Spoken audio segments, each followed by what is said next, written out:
Hey there, everyone. I'm Grandma Lou Louise Miller to my birth certificate, but to you, I'm Grandma Lou. And today I'm sharing a story I've carried in my heart for over 6 decades. It's a story of pain, of betrayal from the people who should have protected me most, but it's also a story of resilience and healing. If you find courage in these words, hit that like button, subscribe to Grandparents' Tales, and ring the notification bell so you never miss an episode. Your support gives me strength to open up about things that still echo in my soul, like they happened yesterday. So, a quick celebration. We just hit 20,000 subscribers this week. Can you believe it? To say thanks, I'll be giving away $200 at the end of the month. Just be subscribed, like this video, and comment below where you're tuning in from, whether it's Oregon, South Carolina, New Hampshire, or even somewhere outside the US. I want to know who's joining me on this journey. Now, let me take you back to Riverdale, Pennsylvania, in the summer of 1965. I was 13 years old enough to notice when things change, but still a child at heart. We lived in a modest 3-bedroom home. My dad, George, was a truck driver gone most days, making long-haul deliveries across the state. My mom, Connie, was a seamstress, washing and ironing for the wealthy ladies in town. Clotheslines full of linens and dresses filled our backyard with color, but inside the house, there was an undercurrent I couldn't yet name. I was the 4th child and only daughter after Anthony, 19, Joseph, 17, and Robert, 15. To my dad, I was a blessing. His little princess, he called me, always ready with a piece of candy from his shirt pocket when he came home, always carried in his arms until I turned 11, even though I towered over him by then. When he was around, I felt invincible. But Dad's trips on the road were growing longer, sometimes 20 days at a stretch, and with each absence, our house felt emptier. One scorching March afternoon in 1965, Mom left me in charge. "Louise," she said as she headed out to deliver dresses, "take care of the house. Your brothers will be back later. Ask them for help if you need it." I was washing dishes, hands in soapy water, humming a tune, when I felt someone loom behind me. It was Anthony, his breath hot on my neck, voice husky. "You're turning into a young lady, aren't you?" I froze, a chill running down my spine. I shifted, moving away, but he grabbed my arm. "What are you doing, Tony?" I whispered, terrified. "Let me go. I'm just doing the dishes." At that moment, Joseph slipped into the kitchen, a strange smile curling his lips. No rescue in his eyes, only confirmation that they had conspired together. Then Robert appeared, leaning against the doorframe. "Mom's not back until tonight," Joseph said casually. "Nobody will know." I still remember the mix of shock and nausea as the 3 of them closed in. They treated me not as their sister, but as something to dominate, something to destroy. When it was over, youngest Robert sneered in my ear. "If you tell, nobody will believe you. They'll say you're lying. You wanted it." I lay on the cold linoleum, tears streaming, unable to move for nearly an hour. Finally, I dragged myself to the bathroom, turned the hot water on full blast, scrubbing until my skin burned red. I wanted to wash away what they did. When Mom returned, her eyes flicked over my swollen face and puffy eyes. "Everything okay, Louise?" she asked, concern in her voice. I lied, "Just a headache, Mom." My voice cracked, but I forced the words out. That night, I barricaded my bedroom door with a dresser, but when Mom left the next morning, Anthony shoved right through it. "No use locking yourself in, silly," he mocked, Joseph and Robert flanking him. "This house is ours too." And so began my private nightmare. Each day, they tracked Mom's routine like predators. Tuesdays and Thursdays, she'd drop off clothes and chat with neighbors for hours. Saturdays, she'd spend the afternoon at the market. Dad was away half the month. Those windows of opportunity were their invitation to terror. At school, I changed from the bright, talkative girl I'd been into a shadow. My grades plummeted. I missed classes. "Louise, what's wrong?" my teacher pressed gently. I wanted to scream, "My brothers." But Robert's threat echoed in my head. "Nobody will believe you." I questioned myself. Was it my fault? Had I provoked them somehow? The guilt gnawed at me day and night. At home, I hid behind baggy clothes, cut my hair short, stopped smiling. But nothing kept them away. After a particularly brutal attack, Joseph cornered me. "Tell Dad you came on to us. He'll believe his 3 sons over his weird daughter." Their words were weapons, sharp and deliberate. Mom's suspicion shifted from, "What's wrong?" to, "Are you misbehaving?" At the dinner table, Anthony whispered, "Louise is flirting with older boys." Mom would give me that worried look. "Is this true?" she'd ask, and in that moment I crumbled. "No, Mom, I swear it's not." "True," Joseph chimed in. "We saw her. Bit by bit, they turned my mother against me. I clung to one hope, Dad's return. When he was home, he was my shield. But how could I warn him? How could I make him see? Months dragged on and my body betrayed me, irregular bleeding, excruciating pain. One night, after they pushed me too far, I lost consciousness in the bathroom, bleeding so heavily I nearly died right there on the floor. When I came to, Robert's frantic voice filled the room. "We went too far this time." They carried me to bed, cleaned up, whispered in panic, "If anyone finds out, we're done." Let's say she fell down the stairs. That lie almost killed me. I lay gasping for breath, praying for help. Then, as if by miracle, Dad came home that very night early, against schedule. I remember him entering, switching on the light. "Louise, honey, wake up." He saw the blood on the sheets and let out a gasp. "Connie, get in here." In his arms, I whispered, "Dad, help me," before slipping away again. The chaos that followed is blurry. Mom in shock, Dad screaming for justice, but I recall the terror in my brother's eyes as they realized this time there would be no hiding.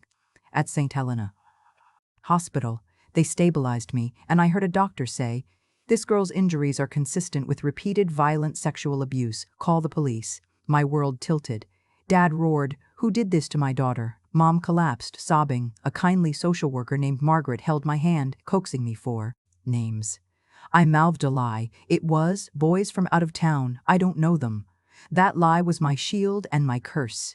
They operated emergency surgery. Doctors warned I might never bear children. I spent a week in the hospital under guard. My brothers didn't visit. Dad and Mom stayed by my side, exhausted, but determined. "I'll find them," Dad vowed. "I'll turn this town upside down." But at every police interview, I repeated the fabricated story. The officers grew skeptical. Detective Harris leaned close. "If you don't tell us who did this, more girls could be hurt." Their words haunted me, my own brothers endangering others, yet I couldn't betray them. On the night before discharge, Robert slipped in alone, tears in his eyes. "I'm so sorry," he choked out. He blamed Anthony and Joseph's threats. He said he never wanted it. I stared in silence. Part of me wanted him to expose them, but fear held me mute. "Don't tell," he pleaded. "Dad's suspicious. He's already asking questions." He slipped away, leaving me with a terrible choice, truth or family. Mom and Dad cleaned my room, painted walls light yellow. "A fresh start," Dad called it. He installed a strong lock on my door. "No one gets in without your permission," he promised. For the first days home, my brothers stayed away when I was in the living room. Mom fussed over my meals. Dad stayed close, but the atmosphere crackled with tension. Nightmares began, screaming awake, reliving every horror. Dad rushed in with hugs and tears. Medications helped only so much. At school, gossip exploded. Hallways buzzed. "That's the girl who was attacked."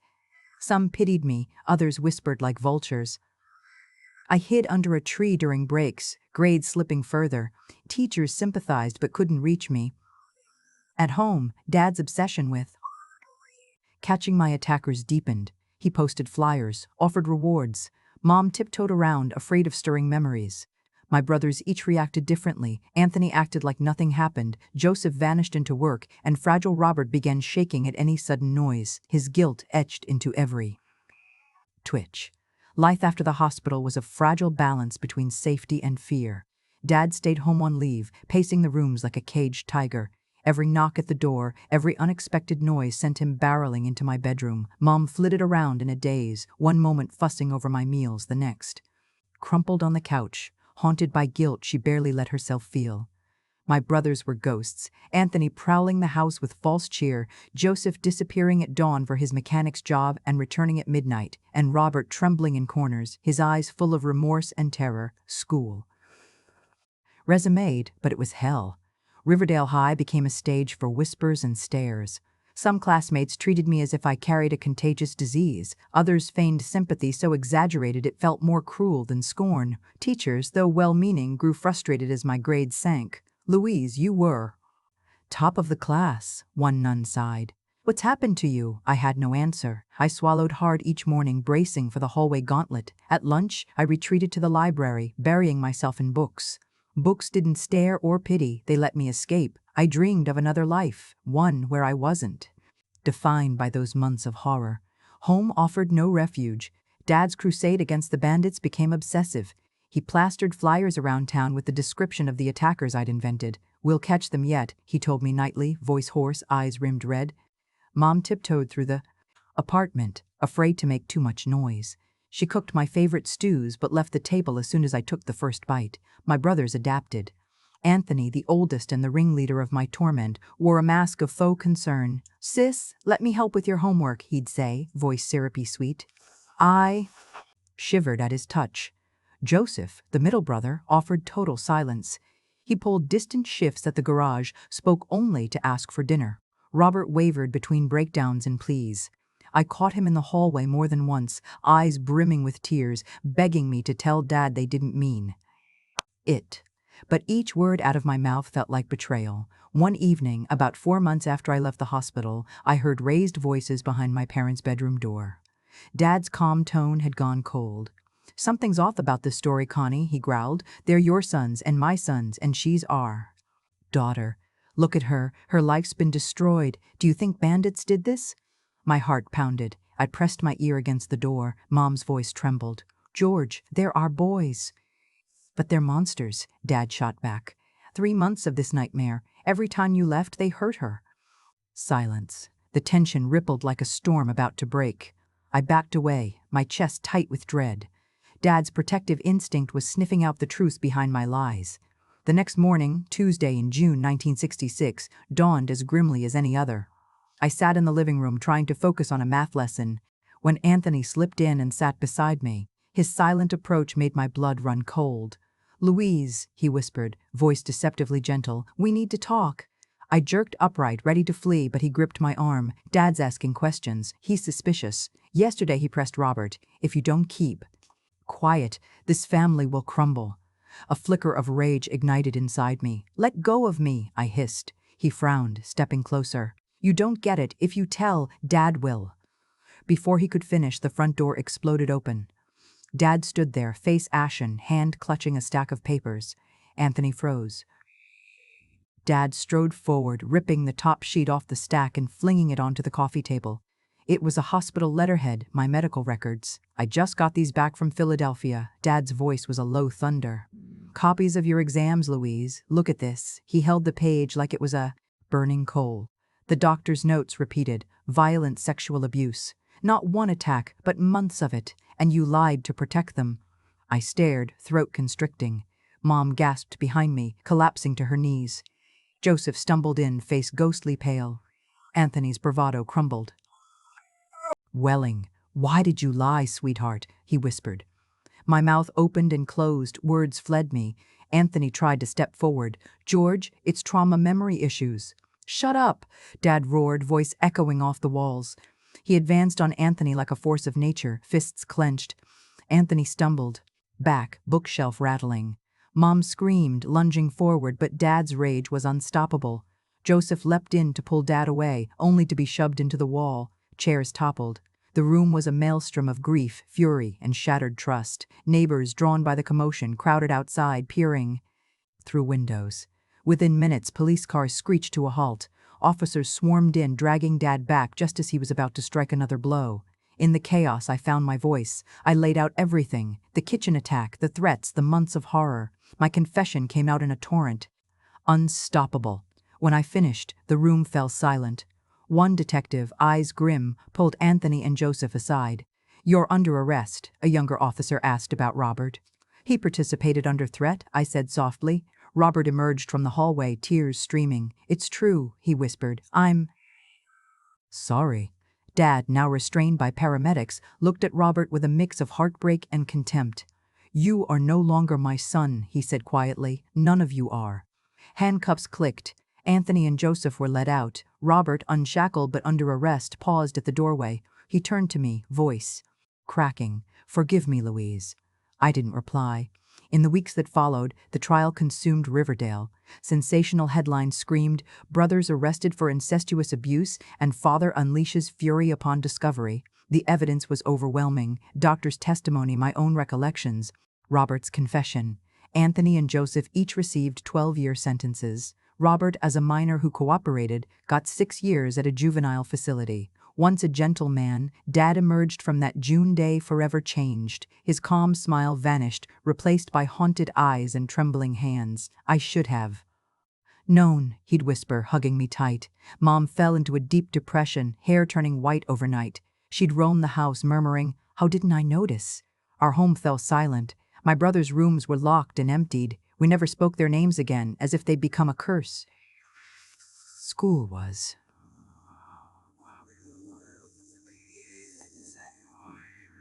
unbearable. My reputation as the abused girl stuck like tar. I begged my parents to send me away, but Dad refused. "We'll leave this place," he finally announced one night, voice steady despite the pain. "We'll start over." In August 1966, we packed up and moved 25 miles east to New Hope, a quaint riverside town where nobody knew us. Dad transferred to an office job. Mom found work at a bakery. I enrolled at St. Mary's Academy, a strict Catholic school where I was just the new girl. No one asked about Riverdale, no one stared. I clung to anonymity. But scars don't fade with geography. Nightmares followed me like shadows, dreams of my brothers escaping prison, skulking through New Hope to find me. I would wake gasping, heart pounding. Dad, ever the protector, would hold me until dawn. "It will pass," he'd murmur, stroking my hair. But it didn't. At St. Mary's, I built invisible walls. Classmates tried once or twice to befriend the quiet transfer student, but I rebuffed them. I just need space," I'd murmur, and they respected it. I became known as the aloof artist, the girl who scribbled in notebooks rather than chit-chat in hallways. Home was filled with Mom's attempts at sheer fresh curtains, flowers by the windows, laughter at small jokes. But Dad and Mom were both shells of themselves, haunted by what if. I tiptoed around their pain, guilt swirling inside me. We were 3 survivors trying to rebuild a life littered with ghosts. 6 months into our New Hope chapter, an envelope arrived from Robert's facility. Dad wanted to burn it unread. Mom insisted on reading it to me. My stomach knotted as I held the letter, unsure if I wanted any contact. Yet, the letter felt like a key to a door I wasn't sure I wanted open. I slipped it into my pocket and pretended it didn't exist. Yet I carried it everywhere: school, home, church, walks by the river. Finally, one Sunday afternoon, alone in my room, curiosity overtook fear. With shaking hands, I opened it. Robert's cramped handwriting spilled across 4 pages, no demand for forgiveness, just raw remorse. He owned his part, admitted coercion but also acknowledged choice, apologized for failing me as a brother. He described therapy sessions, volunteer work with abused children, a vow to never hurt again. Tears blurred the ink. These were not excuses, but accountability. I folded the letter, pressed it against my heart. For the first time, I felt seen, not as a victim, but as a survivor who deserved truth. I tucked it away, unburned. Life in New Hope plodded on. Nightmares eased to occasional jolts. Schoolwork improved. I found solace in art class, sketching the Delaware's misty mornings. Mom's smile returned in faint glimpses. Dad grew steadier, though still vigilant. That winter, another letter arrived from Anthony, short, bitter, confirming he'd served time, warning that prison was cruelest on men who did what we did. I shredded it instantly, refusing Mom's plea to read it. A week later, Joseph's letter arrived, unopened. It burned in our fireplace. In 1970, I turned 18. Robert's release loomed. The thought terrified me. What if he came here? Should we move again? Mom and Dad argued. Dad wanted to flee. Mom insisted we face our fears. One night, I found my voice. I'm scared, but I won't run forever. It was the first decision I made for myself, reclaiming power. They embraced my resolve. We stayed. I saw the shift in them. Mom's resolve to heal, Dad's to trust that I could survive on my own. By 1971, I'd graduated St. Mary's and earned acceptance at Philadelphia's College of Education. It was my chance, my leap toward a life unchained from the past. Dad and Mom wept at my departure, but they knew it was my path. That September, I moved into a dorm in University City. Tall buildings, crowds, noise. It terrified me at first. But I clutched Dad's parting words. "You're the bravest person I know, Princess." In my cramped room with 5 roommates, I began to open up about my dreams, my love for children, my desire to become a teacher, and for the first time in years, I felt hope taking root. Philadelphia in the early 70s was a world apart from quiet new hope. Towering skyscrapers replaced stone alleys, throngs of strangers filled sidewalks instead of friendly neighbors, the hum of commerce drowned out the whisper of river fog. I arrived at University City with my heart pounding. This was the biggest leap I'd ever taken. My father's last words echoed. In my mind, "You're the bravest person I know, princess." My dorm was a 6-person suite shared among 3 rooms. My roommate, Christina from Pittsburgh, was studying law and carried herself like she owned the future. Across the hall, Maria and Deborah chattered about weekend plans. In that sea of confident youth, I felt like a fish out of water, quiet, wary, still haunted by my past. But necessity drove me out of my shell. I forced myself to attend orientation events, join study groups, and venture to the campus dining hall despite the fear twisting in my stomach. It helped, that education. Felt like home, lectures on child development, educational psychology, teaching methods. Each class a window into a future where I could help children thrive rather than be harmed. One afternoon in Psychology 2001, the professor discussed resilience. Despite severe adversity, many individuals demonstrate remarkable recovery when provided support and purpose. His words flew straight to my scarred heart. I realized resilience wasn't an abstract concept, it was my story in motion. By mid-semester, I'd found small footing. I still kept my past under lock and key, sharing only that I'd moved here after personal hardship. But I discovered a talent for sketching. In art electives, I filled sketchbooks with scenes of the city, portraits of classmates, and quiet studies of flowers in the botany lab. Drawing soothed an anxious mind in ways that words could not. Then came John. We met at a mutual friend's birthday party in November 1971. The party was throbbing with loud music, the air thick with chatter and cigarettes.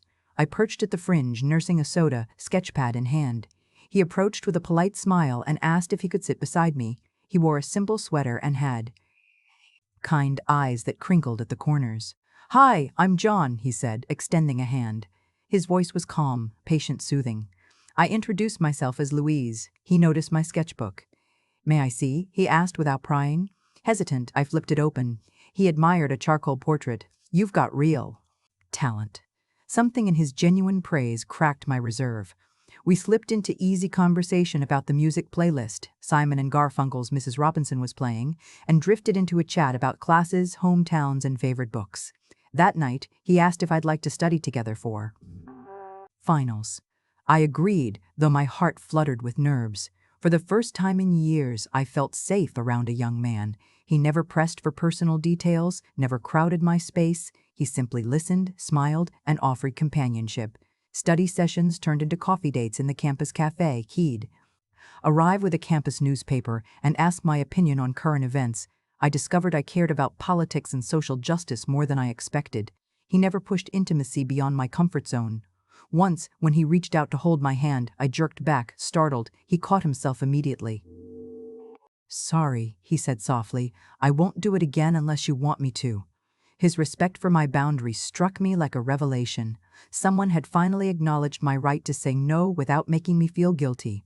By spring 1972, our friendship deepened. We wandered Fairmount Park together, talked for hours under the willow trees by the Schuylkill River, and debated teaching philosophies in the chemistry building courtyard.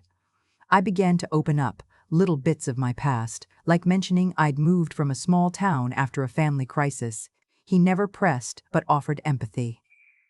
One afternoon, sitting on the stone steps outside Van Pelt Library, he turned to me. "Louise, I'm here if you ever want to talk about what happened. No pressure." My throat tightened. I nodded, grateful, though not yet ready to spill everything. Graduation loomed in 1974. 4 years had flown by in a blur of textbooks, lesson plans, and late-night study jams. My parents remained pillars of strength. Every holiday break, I returned home to New Hope, where Dad's company job had steadied, and Mom's bakery work brought her small joys. They'd aged, the lines on their faces deepened by worry and time, but their pride in my progress shone bright. John and I had settled into a comfortable routine, student teaching by day, evening walks, weekend brunches. One Saturday afternoon in May, as we packed our picnic blanket for a trip to the Philadelphia Museum of Art, he asked, "What are your plans after graduation?" My heart pounded. I dreamed of becoming a full-time elementary teacher in the city, but doubts crept in. Could I protect my students? Could I protect myself? He squeezed my hand. "Whatever you choose, I'll support you." His unwavering faith bolstered me. I leaned into him and let down a piece of the wall around my heart. Graduation day, May 1974, dawned sunny and crisp. I wore a simple navy cap and gown, embroidered with the College of Education's seal. I spotted my parents in the audience, their faces glowing. Dad held back tears, Mom dabbed at her eyes. When my name was called, I walked up in front of hundreds of classmates and shook the dean's hand.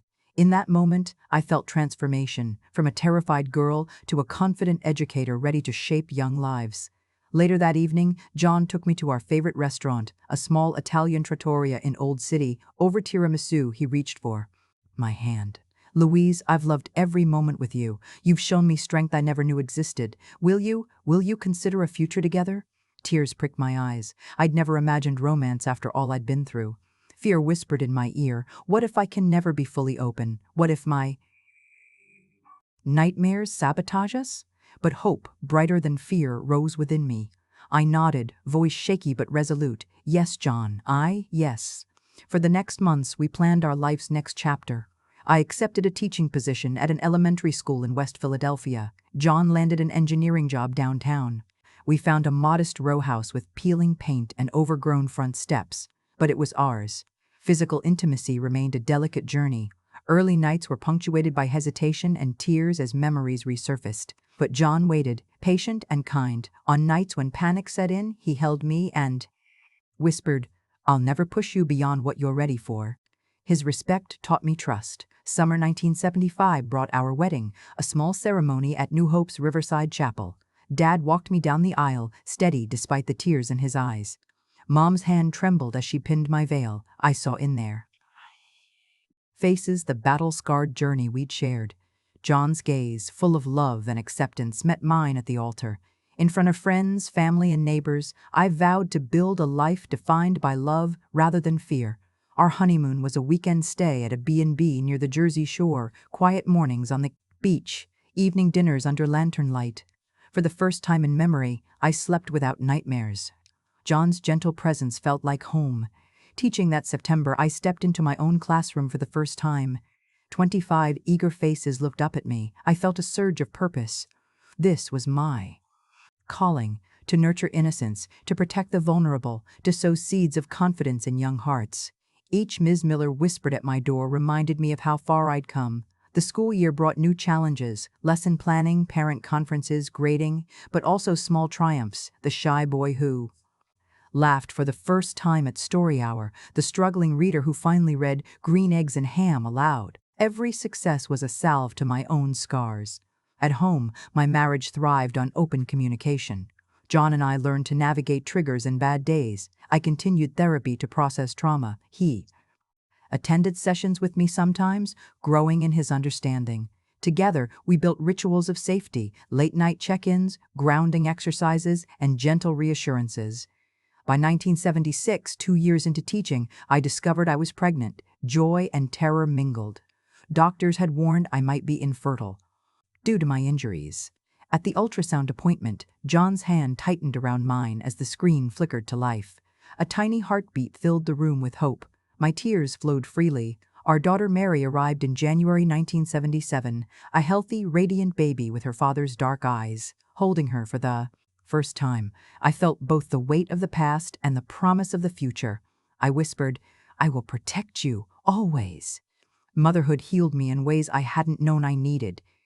Teaching during maternity leave, I realized the transformative power of vulnerability. When colleagues noticed I disappeared, briefly to compose myself, I shared a fraction of my story.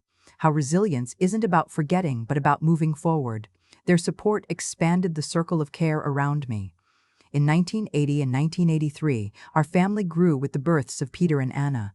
Each child brought new light and new challenges, but also reaffirmed that life can flourish after darkness. My parents, now doting grandparents, found renewed purpose in spoiling their grandchildren. Their laughter filled our home, stitching fresh memories over old wounds. By the mid-1980s, I'd taught hundreds of children, mentored new teachers, and watched countless small victories unfold in classrooms. My career blossomed into a position as a district curriculum coordinator, allowing me to shape educational policy with compassion and trauma-informed practices. Despite all this, a quiet ache remained, a question of closure. In 2010, at age 58, I decided it was time. I wrote to Robert, inviting him to meet, not to reconcile, but to definitively close the chapter. He responded with a tentative yes. On a crisp autumn afternoon, we sat at a cafe in downtown Philadelphia. Robert was older, grayer, more lined, but his remorse was palpable. We spoke of our lives, his volunteer work with abused children, my decades of teaching and raising a family. There were no hugs, just two people acknowledging shared history. When he asked, "Have you been able to be happy?" I thought of my children, my husband's devotion, and replied, "Yes, yes, I have." That meeting sealed the book on the past. No promises of renewed contact, just the mutual understanding that healing is possible, even when scars remain.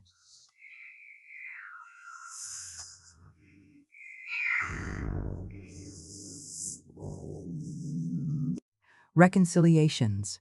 No hugs, no resumed sisterhood, just a quiet acknowledgement that the past could no longer define my future. Walking back through the streets of Philadelphia, crisp leaves crunching underfoot, I felt lighter, as if I'd shed an invisible burden I'd carried since I was 13. After that meeting, life's rhythms resumed with renewed clarity. John and I continued nurturing our marriage into its fourth decade. We celebrated our 35th anniversary in 2010 with a small family gathering at our home in West Philadelphia. Our children, Mary, now 33, Peter, 30, and Anna, 27, hosted a backyard barbecue under string lights. Laughter floated on the summer breeze as the grandchildren, 7 by then, chased fireflies in the yard. Watching 3 generations together, I marveled at how far we'd come from that kitchen floor in Riverdale. My career in education evolved as well. By 2012, I'd transitioned from curriculum coordinator to consultant, traveling to school districts across Pennsylvania to train teachers in trauma-informed practices. Sharing my story, always in broad strokes, never the intimate details, helped educators understand how to support students who silently carry heavy burdens. In keynote addresses, I'd say, every child deserves a classroom where they feel safe. Healing begins when we listen without judgment. Those speaking engagements took me from rural Bucks County to the halls of Temple University. Each event stirred memories, both painful and triumphant. After one workshop, a teacher approached me with tears in her eyes. "Your story reminds me to look beyond behavior," she said. "My student who misbehaves might just be asking for help." Moments like that affirmed my purpose, turning pain into empathy, trauma into teaching. At home, John and I embraced the new role of grandparents. Our oldest granddaughter, Emma, was born in 2008, followed by Liam, 2010, Zoe, 2012, Noah, 2014, Grace, 2016, Caleb, 2018, and Sophia, 2021. Each child brought renewed joy and hope. I'd read bedtime stories about brave heroines, Cinderella, Joan of Arc, Moana hopeful. They'd grow, knowing courage takes many forms. And when the little ones mimicked Grandma Lou, "Hug me," I felt a deep sense of vindication. I'd chosen life, and life had chosen me back. In 2015, approaching 70, I began to contemplate retirement. Teaching and consulting had been my lifeblood, but the pace was grueling. John, ever supportive, suggested scaling back. "Let's focus on family," he said one evening as we sat on our porch sipping iced tea. "You've given so much, now let's enjoy the fruits." We agreed I'd retire from consulting in 2016 and devote myself to memoir writing, volunteer work, and of course, spoiling grandchildren. Writing my memoir felt daunting. Thousands of pages of reminiscences, scribbled in journals over the years, begged to be woven into prose. I set a daily goal, 500 words each morning before breakfast. Some days the words flowed easily, other days I paused, tears falling as I revisited old wounds. But with John's encouragement and my daughter Mary's editorial patience, the manuscript took shape. By 2018, From Shadows to Sunshine was complete, a testament to resilience and the power of forgiveness, intentional or not. That same year, I discovered YouTube, A friend demonstrated how to record simple videos on an iPad. "Your story can reach people far beyond our town," she said.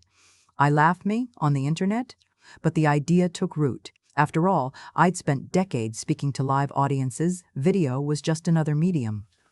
With John's help, I set up a modest home studio, a ring light, a microphone, and a neutral backdrop.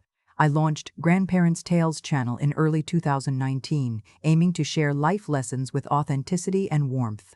The first video, 6 Lessons from Raising Grandkids, garnered a few hundred views.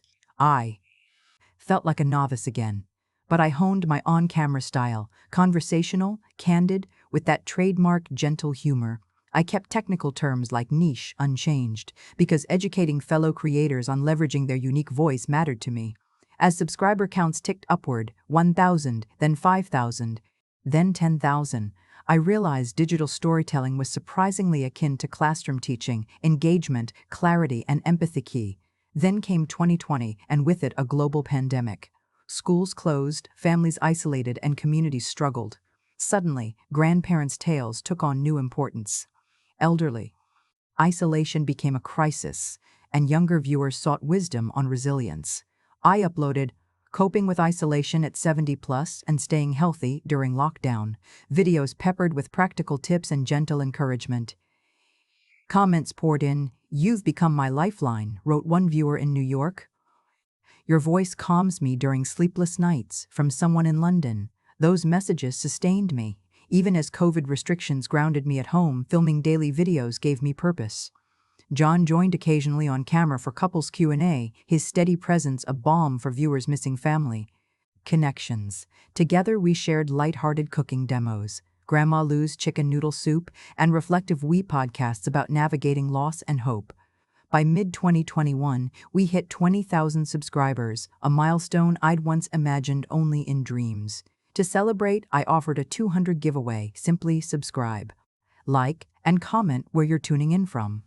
The response was heartwarming. From Oregon to South Carolina, New Hampshire to Hanoi, viewers shared their own struggles and triumphs. It felt like one big family. Today, sitting before you at 73, I'm filled with gratitude.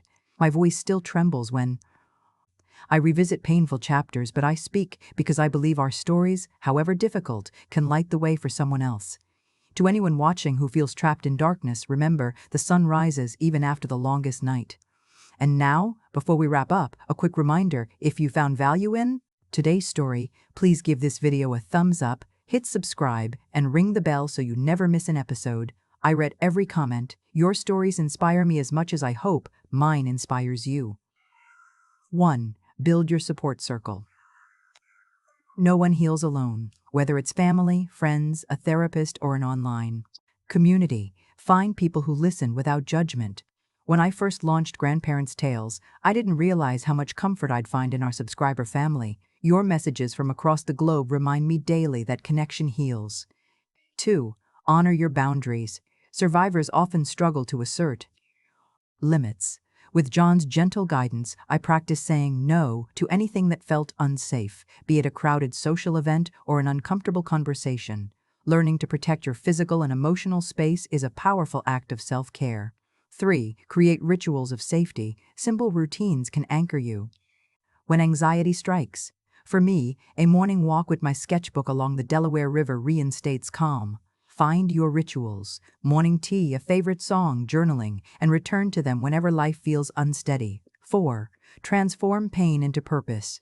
Sharing your story can be transformative, but only if and when you're ready. I started by training teachers on trauma-informed methods, then by writing my memoir, and finally by posting videos here. Each stage turned my past into a tool to help others. Consider volunteering, mentoring, or creating content that channels your experiences into positive impact. 5. Embrace lifelong learning. At 73, I still learn something new every day, whether it's a classroom innovation, a YouTube editing trick, or a grandson's latest joke. Keeping curiosity alive sparks joy and wards off stagnation. Enroll in a class, pick up a new hobby, or simply read widely. Your mind thrives on fresh challenges. 6. Prioritize physical and mental health. Exercise, nutritious meals, and regular checkups are vital as we age. But don't overlook mental wellness. Mindfulness, therapy, or support groups can ease the weight of old wounds. After my injury, doctors warned I might struggle physically. Today, I bike short distances and practice gentle yoga to honor both body and mind. 7. Cultivate gratitude. Even on dark days, there's always something to be thankful for. Sunlight through the window, a child's giggle, or a friend's kind note. I keep a gratitude journal by my bedside, listing 3 things each night. Over time, it's reshaped my perspective from "why me" to "look at all I have." 8. Plan for the future while living in the present. It's natural to worry about what's next: retirement, health, legacy. Yet the true gift is the present moment. I set small goals: finishing a chapter of my memoir, planting spring bulbs in the garden, filming a batch of videos for you. These mini milestones keep me grounded, hopeful, and moving forward. As we wrap up today's episode, I want to invite you to reflect. Which of these 8 steps resonates most with you? Share in the comments below. I read every single one. And if you're new here, welcome to Grandparents' Tales, a place where wisdom meets warmth and where every life story has the power to inspire. Reminder: we're celebrating 20,000 subscribers all month long with a 200 giveaway. To enter, simply subscribe to Grandparents' Tales, like this video, comment where you're watching from. On June 30th, 2025, we'll randomly select one winner and announce it in a special video. You don't want to miss it. Looking ahead, I've got some exciting content planned: a deep dive on navigating retirement with purpose, a live Q&A where I answer your questions about resilience, aging well, and family dynamics, a behind-the-scenes look at how John and I film these videos together. Let me know which topic you'd like first, or suggest your own. This channel is as much yours as mine. Circles. As we grow older, our social landscapes shift. Friends move away, health challenges arise, and routines change. Yet, cultivating connections remains vital to mental and emotional well-being. Here's how I've kept my social circle vibrant: rediscover old friendships. Every year, I invite 2 classmates from St. Mary's Academy over for lunch, just a small gathering of 4. We reminisce about school plays and secret hideaways behind the chapel. Reconnecting with people who knew you in another life reminds you of the spectrum of your journey. Foster new bonds. I joined a local watercolor painting group 2 years ago. At first, I worried I'd feel out of place among younger artists. Instead, I found a supportive community that welcomed my stories between brushstrokes. Shared interests are bridges across generational divides. Leverage digital tools. Through Grandparents' Tales, I've met thousands of you. Our weekly live chats give me a chance to answer questions in real time, hear from viewers in Canada, Brazil, Japan, you name it. Don't shy away from technology. A simple Zoom call can spark new friendships that enrich your life. 2. Cultivate intergenerational traditions.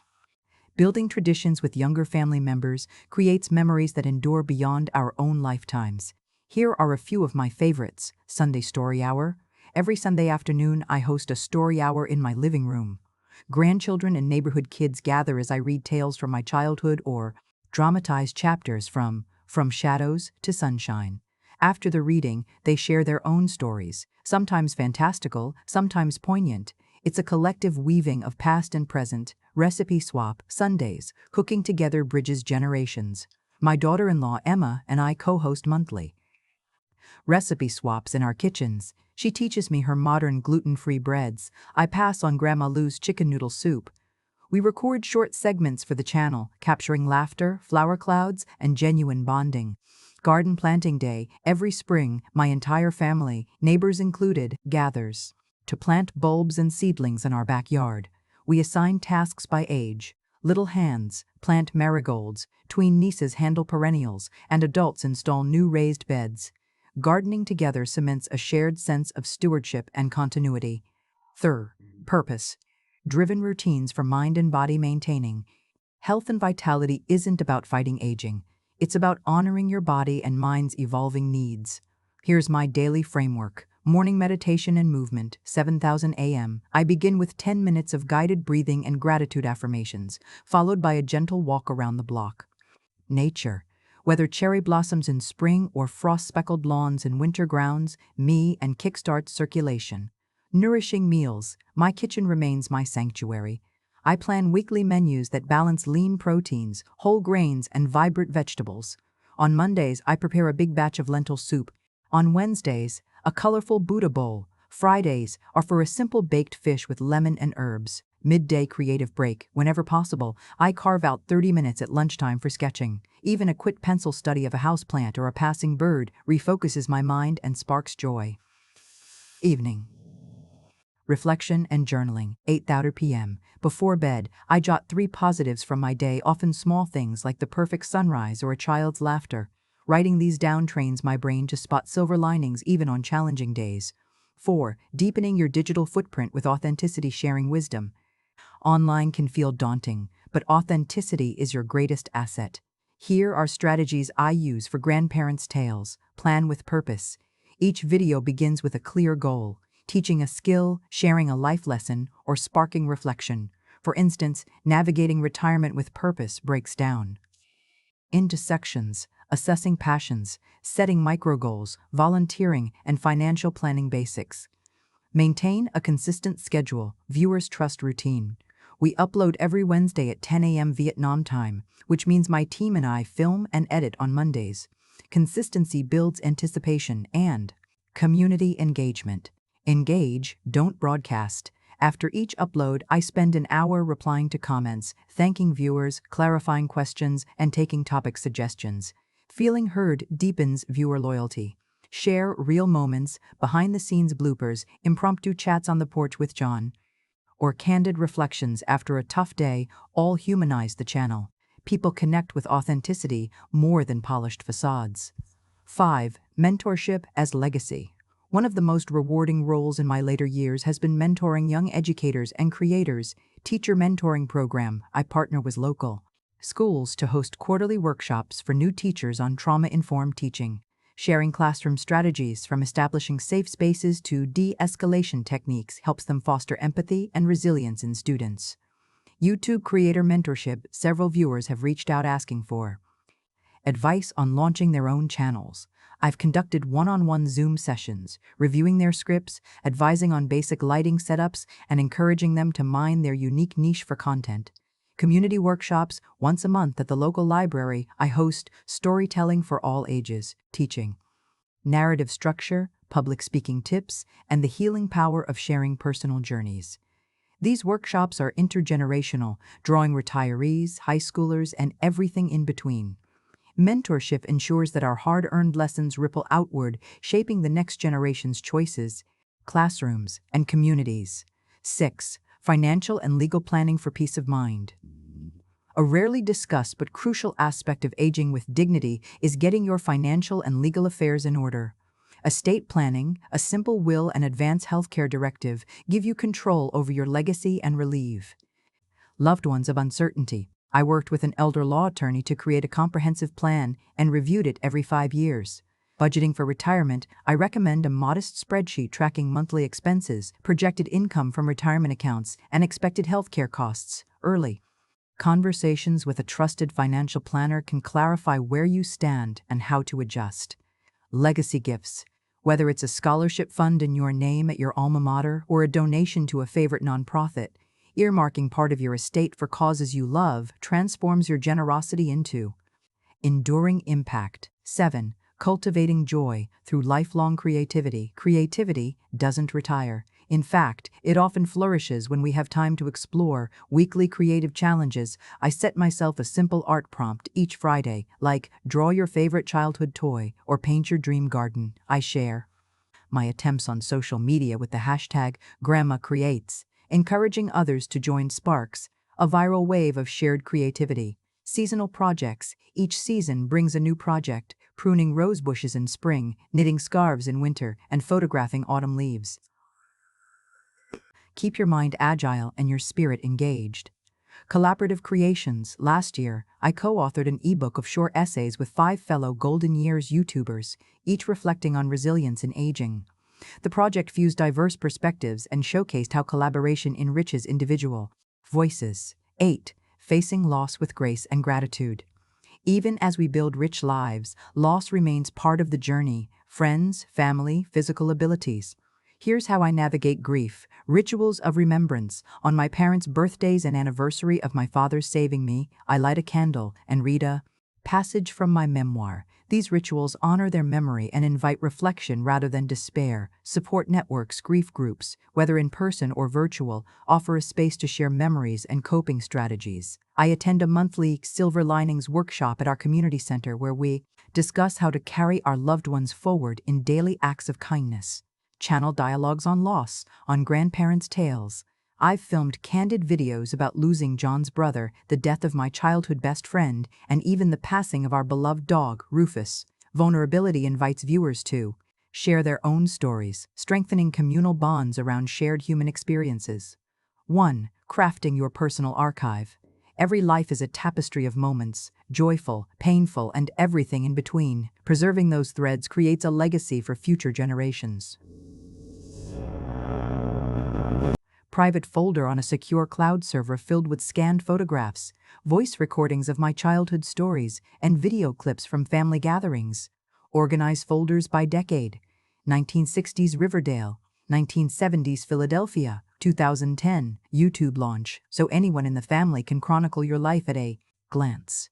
Memoir and journal collections. Beyond my published memoir, I've compiled journals into bound volumes for each family member. Mary, Peter, and Anna each have a leather-bound copy labeled with their name. Having these physical books on the shelf invites grandchildren to explore family history. First-hand.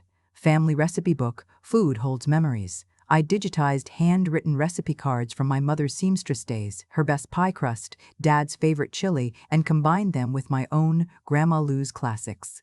We printed a hardcover cookbook as Christmas gifts in 2018, now everyone uses it. As a treasured heirloom. 2. Multi-generational projects. Engaging multiple generations in collaborative endeavors strengthens bonds and embeds your values into lasting achievements. Time capsule ceremony. In 2022, our family buried a time capsule in our backyard with letters, artwork, and small mementos from each generation. We agreed to reopen it in 2042 when our youngest grandchild turns 21. The anticipation of future discovery keeps our family connected across decades. Community Service Initiative. Inspired by Robert's volunteer work, we founded the Riverdale New Hope Youth Rescue Fund in 2019. Grandchildren, neighbors, and I raise money for local wildlife rehabilitation efforts. Each spring, we host a bake sale and art auction, instilling empathy and stewardship in even our youngest family members.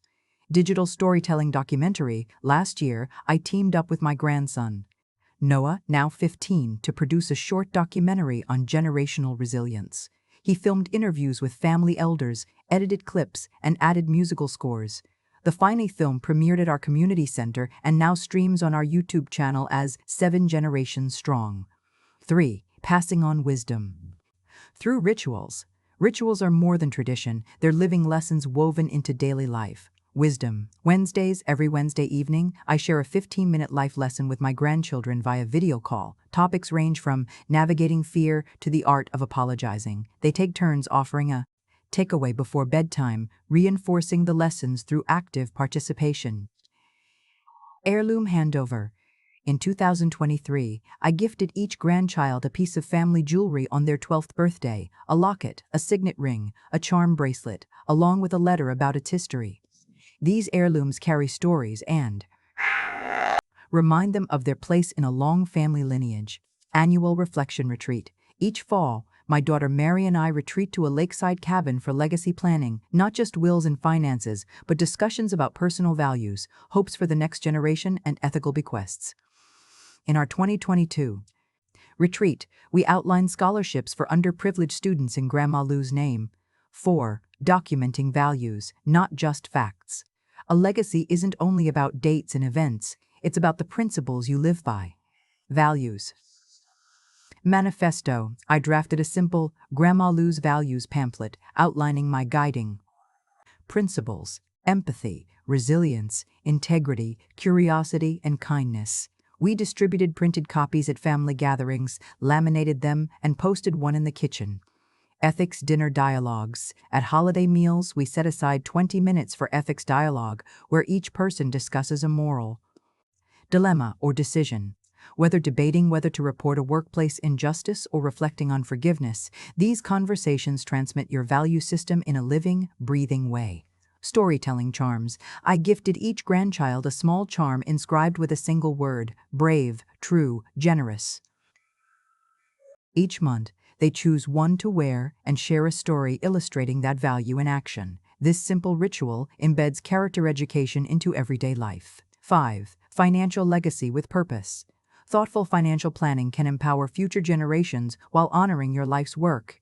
Education trusts. In addition to my estate will, I established the Louise Miller Education Trust, funded by modest investments over years.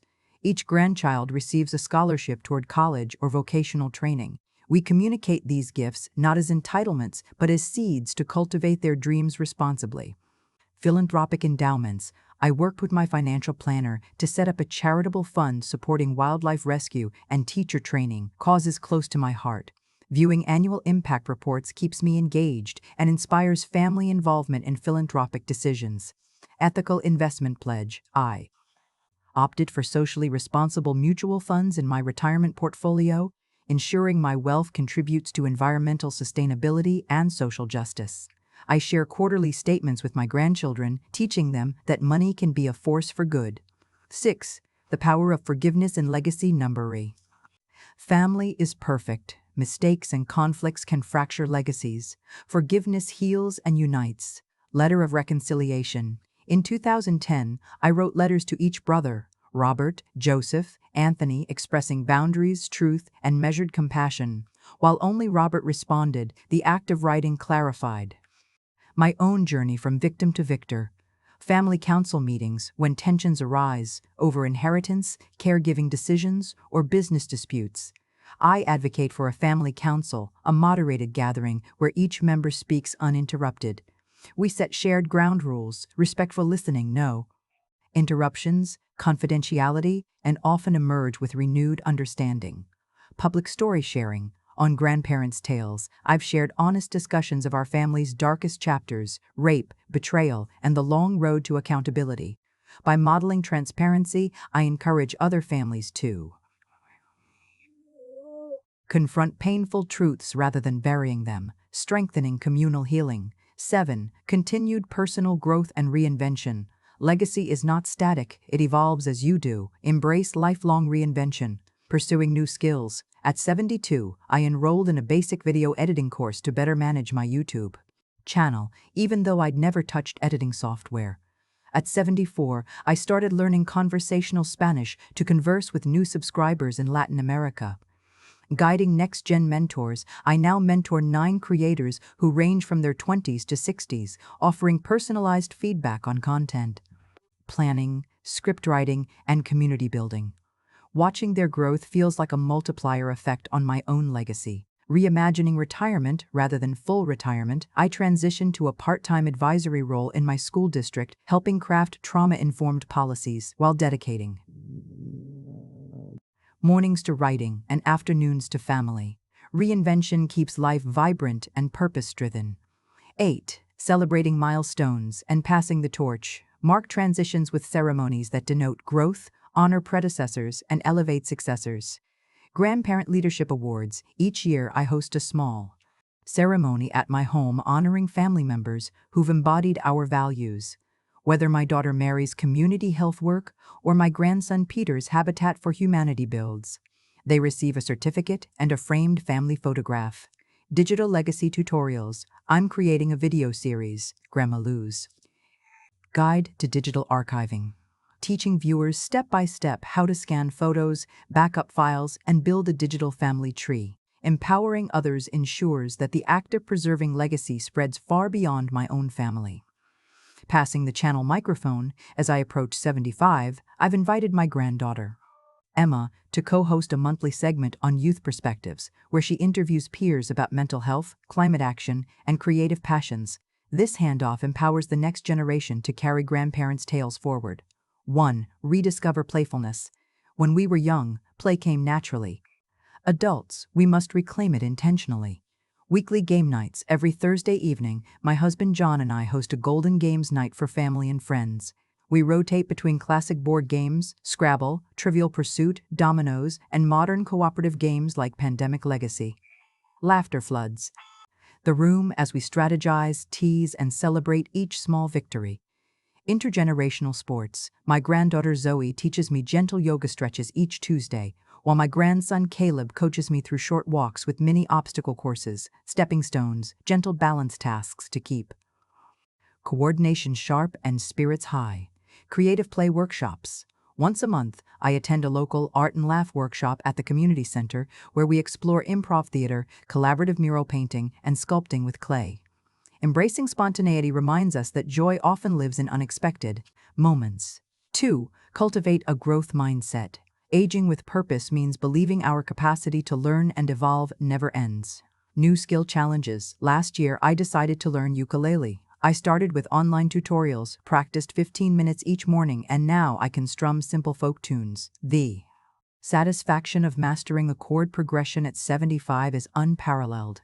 Book Club for Minds. I co-founded Silver Pages, a senior book club that meets bi-weekly at the library.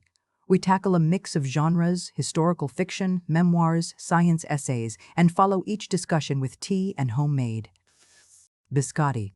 Debating characters and themes keeps our brains agile and perspectives fresh. Digital exploration. Curious about the metaverse? I've joined beginner VR meetups, donning a headset to explore virtual museums and gardens. The initial clumsiness gave way to wonderproof that growth thrives when we step beyond comfort zones. 3. Find purpose through service. Giving back fuels meaning and connection at any age. Mentoring Mosaic. In addition to teacher mentoring, I now volunteer at Senior Tech, a program pairing tech-savvy teens with older adults to teach digital skills. As I guide newcomers in video call etiquette and social media basics, I witness the reciprocal joy of shared knowledge. Community story circles. I organize monthly story circles at the local assisted living center, inviting residents to share memories.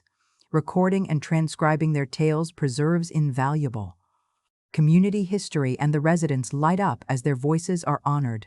Environmental stewardship. Partnering with a conservation group, I lead quarterly creek cleanups along the Delaware River. At 75, kneeling to collect litter is a humbling act of care for the planet my grandchildren will inherit. 4. Nurture deep relationships. Quality trumps quantity. Focus on cultivating soulful bonds, meaningful date rituals. On the first Saturday of every month, John and I embark on a memory lane date, revisiting places that shaped our life together, our first apartment, our wedding venue, or the park bench where he proposed. These pilgrimages remind us of shared histories and reignite romance. Heart-to-heart breakfasts. Each Sunday at 8 a.m., my daughter Mary joins me for coffee in the garden. We talk dreams, challenges, and hopes for the week ahead. These intimate conversations deepen our mother-daughter bond and keep our relationship evolving. Pen pal.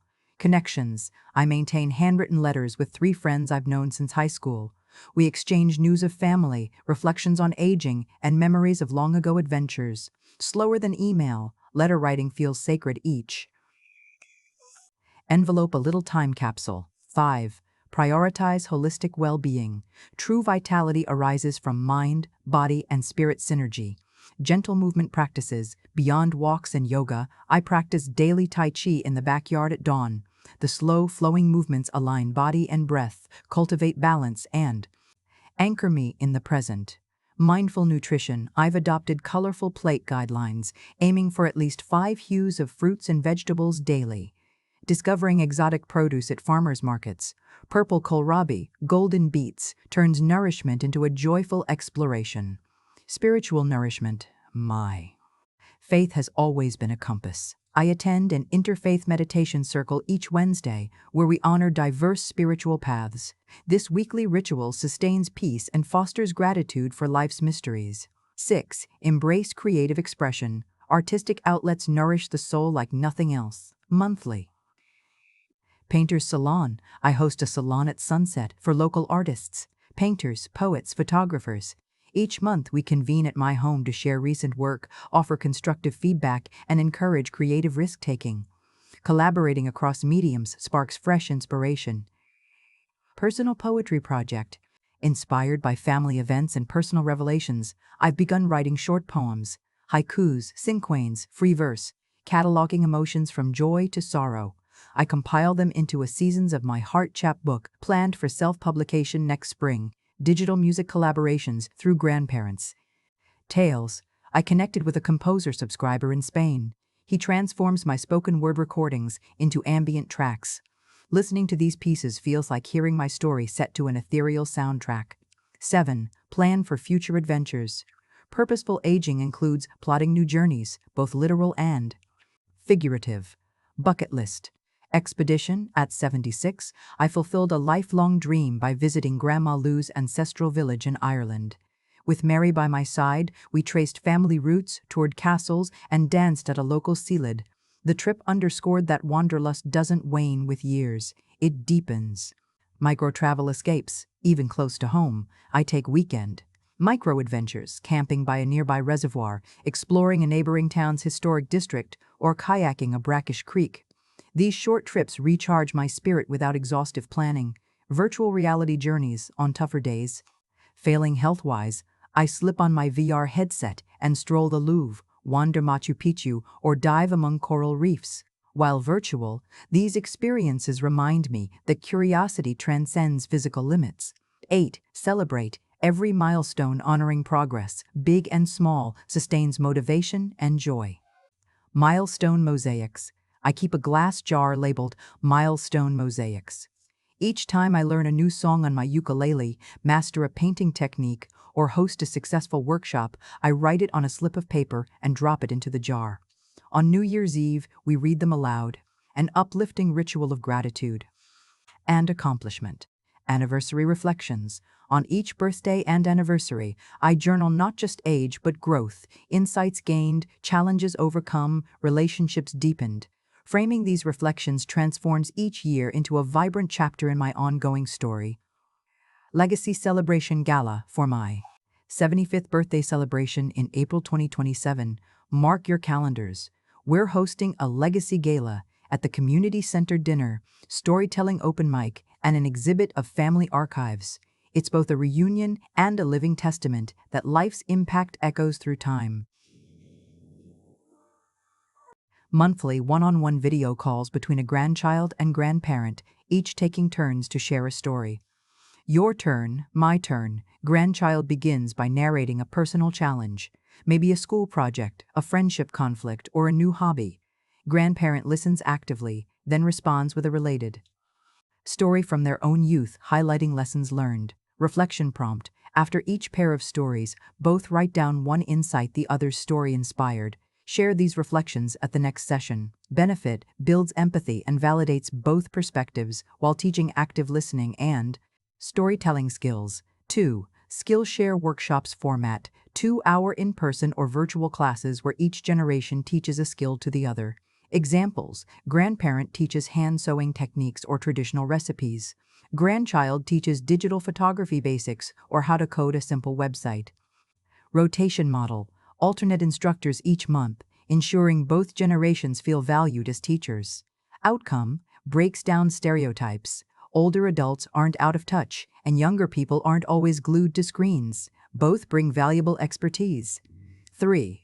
Legacy. Semi-structured interviews recorded on video or audio, where grandchildren ask elders about pivotal life events. Question prompts. What was school like when you were my age? Can you recount your favorite family tradition growing up? What advice would you give your teenage self? Production. Compile clips into a short documentary or podcast series titled Lessons Across Generations. Share, premiere the series at a family gathering or upload to a private YouTube playlist for relatives. Impact. Preserves oral history and gives grandchildren a tangible record of their heritage. 4. Collaborative service projects format. Volunteer activities pairing youth and elders to serve the community together. Ideas. Planting trees in a local park with a neighborhood cleanup. Hosting joint fundraising events for animal shelters or food banks. Learning outcome. Youth gain respect for elders' organizational skills and community connections. Elders learn fresh perspectives and energy from younger volunteers. Long-term growth. Establish an annual intergenerational service day that becomes a beloved tradition. 5. Wisdom. Journal exchange format. A shared online or physical journal. Pass between generations with weekly entries. Structure. Week 1. Grandchild writes about a recent success or challenge. Week 2, grandparent reflects on a parallel experience. Continue alternating for 8 weeks. Closing ritual, host a small reading circle where each entry is read aloud and both generations discuss patterns and revelations. Skills gained, reflective writing, empathy, digital literacy, if using an online journal. 6. Intergenerational book club format. Select a book that resonates with both age groups, historical fiction, memoir, or a popular young adult novel with universal themes. Meeting cadence every 6 weeks, gather in person or via video chat. Discussion prompts. Which character's choices would you have made differently? What historical or cultural references surprised you? How do the book's themes apply to your own life? Outcome. Encourages mutual respect for diverse perspectives and fosters lifelong learning habits. 7. Technology. Tandems format. Pair a tech-savvy young person with an elder for a series of digital literacy sessions. Modules. Setting up secure passwords and two-factor authentication. Navigating social media privacy settings. Creating and sharing digital photo albums. Reverse teaching.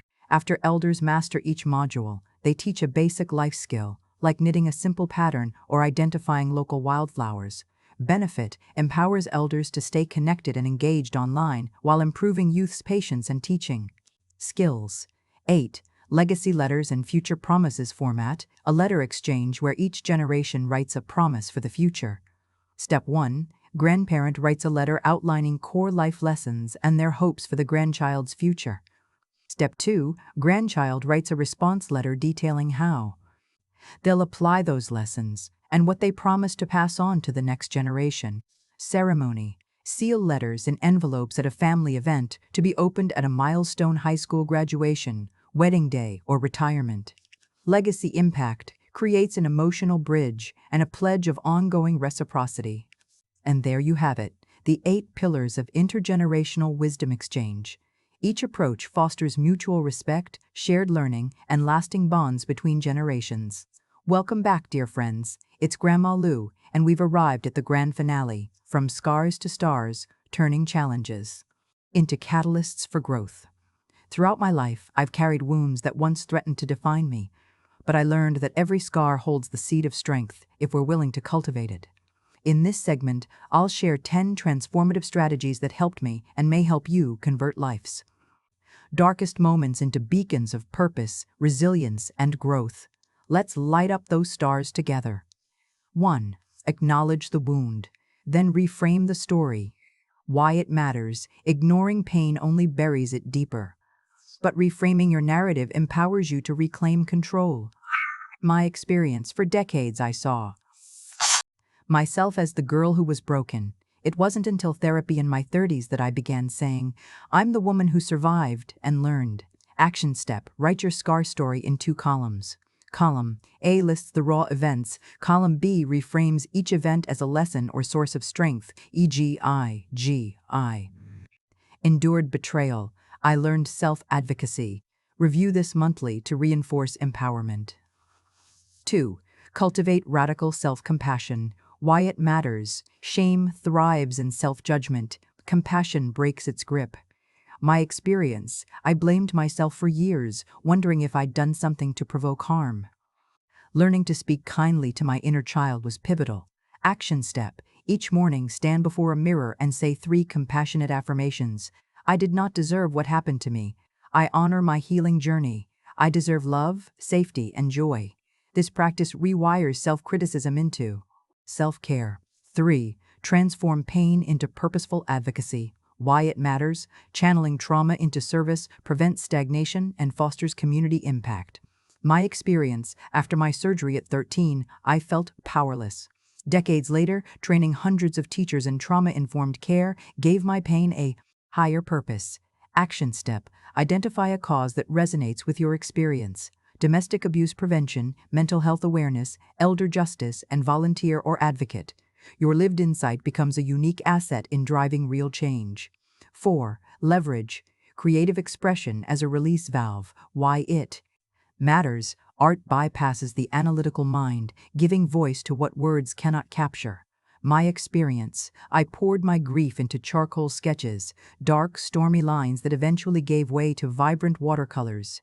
Each brushstroke felt like peeling away a layer of hurt. Action step, pick a medium: painting, poetry, music, dance, and commit to a weekly creative catharsis session. No need for perfection, focus on honest expression. Over time, you'll see patterns of transformation emerge in your work.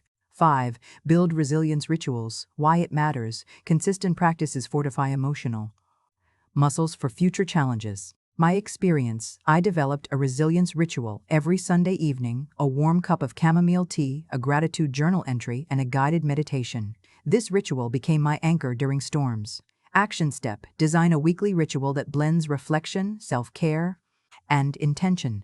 Setting: yoga, journaling, prayer, or a nature walk. Stick to it and watch your capacity to weather adversity grow stronger. 6. Foster a growth-oriented support network. Why it matters. Surrounding yourself with growth-minded individuals accelerates your own recovery. My experience: after retirement from consulting, I joined a mastermind group of seniors exploring second acts. Some started podcasts, others launched counseling practices. Their energy propelled me to write my memoir and launch this channel. Action step: seek or create a peer network: book clubs, support groups, online forums centered on personal growth. Commit to monthly check-ins where everyone shares wins, struggles, and encouragement. 7. Set bold but realistic growth goals. Why it matters. Goals give direction, and realistic targets build momentum. My experience: in my 70s, I set a goal to learn ukulele by my 75th birthday and to complete a poetry chapbook by 76. Both felt bold, but breaking them into daily 15-minute practices made them achievable. Action step: identify 2 ambitious goals, one creative, one practical. Break each into micro tasks, e.g., 1 chord per day or 200 words of writing. Track progress visually, a chart on the fridge or a habit tracking app to celebrate every small victory. 8. Embrace adaptive courage. Why it matters. True courage isn't absence of fear, but action despite it, and adapting your approach when needed. My experience: confronting my brothers in 1966 took raw courage. Later in life, inviting Robert for a closure meeting required adaptive courage, stepping forward when part of me still trembled. Both acts reshaped my healing. Action step: identify 1 fearful action you've avoided, speaking your truth, applying for a dream role, or mending a relationship. Design a courage plan, clarify the fear, list possible responses, and choose a small first step.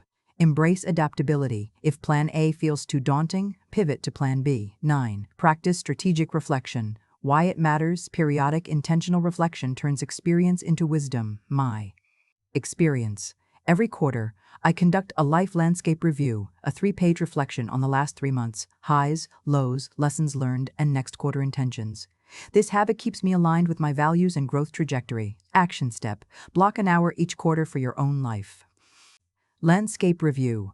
Use prompts: what surprised me? What drained my energy? How did I grow? Where do I want to focus next? Document insights to inform future actions. 10. Celebrate the journey, not just the destination. Why it matters. When we honor milestones, big and small, we reinforce positive momentum and gratitude. My experience: finishing my memoir in 2018 felt monumental. But equally important was celebrating smaller wins: a successful workshop, a heartfelt comment on YouTube, or mastering a new ukulele chord. Each celebration fueled the next step. Action step: create a victory vault, a box or digital folder where you store tokens of achievement, ticket stubs, certificates, letters of praise, photos of milestones. Revisit it monthly to remind yourself how far you've come. And there you have it: 10 strategies to transform scars into stars, to harness adversity as your greatest teacher, and to chart a course of continuous growth and purpose. Giveaway reminder: don't forget to enter our $200 celebration giveaway by June 30th, 2025.